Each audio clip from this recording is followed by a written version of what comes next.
구독, 좋아요, 알람 설정 눌러주세요. 팡팡. 헨젤과 그레텔. 헨젤과 그레텔.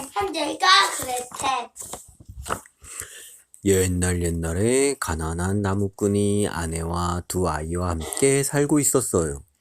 아들은 헨젤이고 딸은 그레텔이었지요. 아이들의 어머니는 새어머니로 헨젤과 그레텔을 좋아하지 않았어요. 그러던 어느 해에 큰 가뭄이 들어 먹을거리를 구하기가 힘들어졌어요. 깊은 밤 나무꾼은 걱정스러운 얼굴로 아내에게 말했어요. 휴, 이제 먹을 것이 다 떨어져 가니 어떻게 하지? 그러자 아내가 말했지요.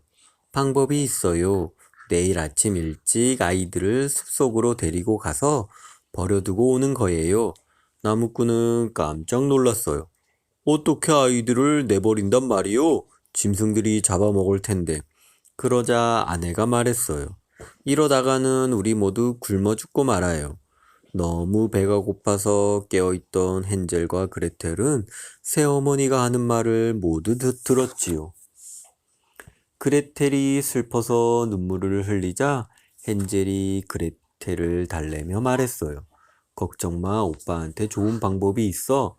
아버지와 새어머니가 잠이 들자 헨젤은 살그머니 밖으로 나갔어요. 환한 달빛에 자갈들이 은하처럼 빛났지요.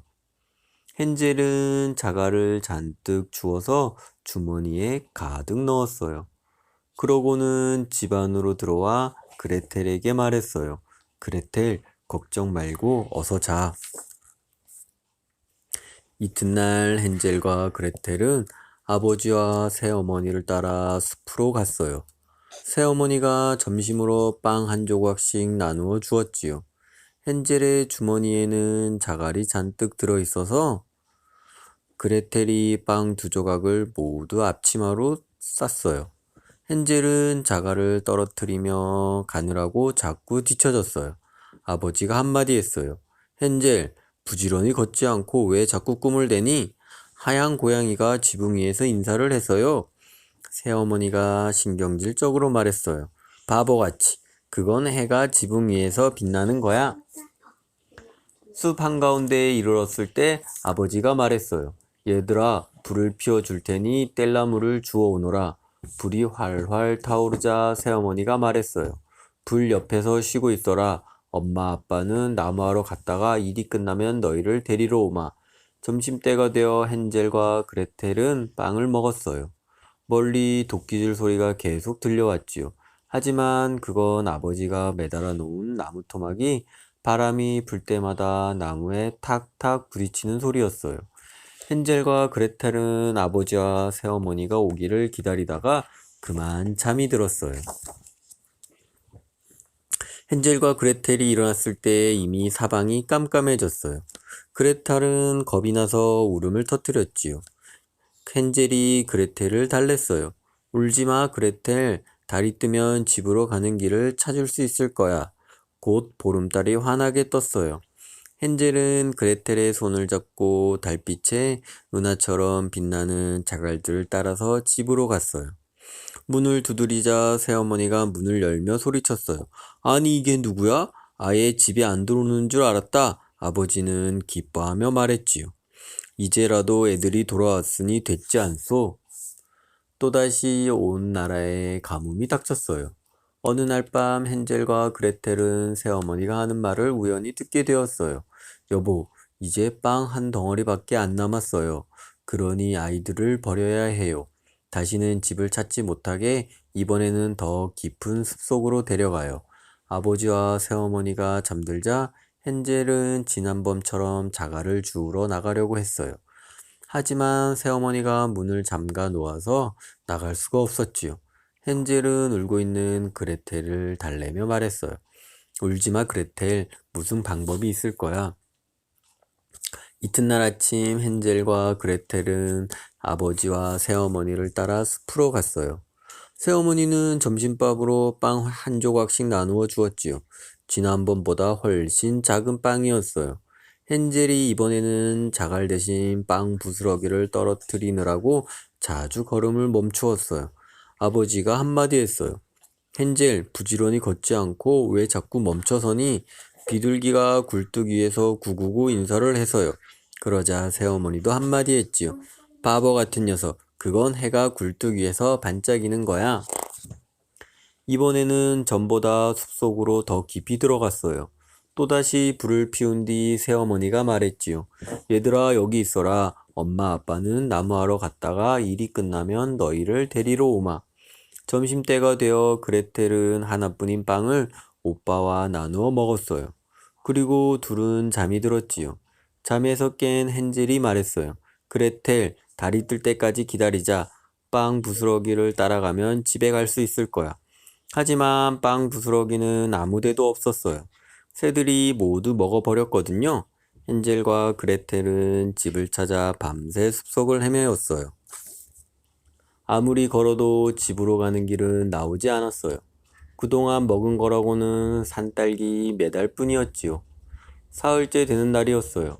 헨젤과 그레텔이 몹시 지쳐 잠시 쉬고 있는데 어디선가 하얀 새가 날아와 쪼로로롱 노래를 불렀어요. 어찌나 소리가 고운지 둘은 멍하니 듣고 있었지요. 하얀 새가 어디론가 날아가기 시작했어요. 헨젤과 그레텔은 하얀 새를 따라갔지요. 그랬더니 이게 웬일이에요? 헨젤과 그레텔의 눈앞에 달콤한 초콜릿과 알록달록한 사탕과 맛있는 빵으로 지은 예쁜 과자집이 보이는 게 아니겠어요? 헨젤과 그레텔은 정신없이 과자집을 뜯어먹기 시작했어요. 그런데 갑자기 문이 벌컥 열리더니 아주 늙은 할멈이 지팡이를 짚고서 나왔어요. 헨젤과 그레텔은 깜짝 놀라 손에 든 것을 떨어뜨렸지요. 할멈은 다정한 목소리로 말했어요. 아이고, 참 귀여운 아이들이구나. 여기서 할미랑 같이 살지 않겠니? 우리 집에는 맛있는 것이 많이 있단다. 할멈은 두 아이를 집 안으로 데리고 들어가서 온갖 맛있는 음식을 차려주었어요. 그러고는 폭신폭신한 침대까지 마련해 주었지요. 헨젤과 그레텔은 이곳이 천국 같다고 생각했어요. 사실 할멈은 아이를 잡아먹는 마녀였어요. 이튿날 아침 마녀는 자고 있는 헨젤을 깨워서 뒷마당에 있는 우리에 가뒀어요. 그리고 다시 와서 그레텔을 깨웠지요.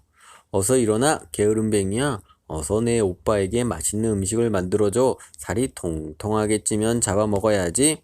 이제 헨젤은 맛있는 음식을 먹게 되었어요. 하지만 그레텔은 남은 음식만 먹고 온갖 힘든 일을 해야 했지요. 마녀는 날마다 헨젤한테 가서 이렇게 말했어요. 손을 내밀어봐.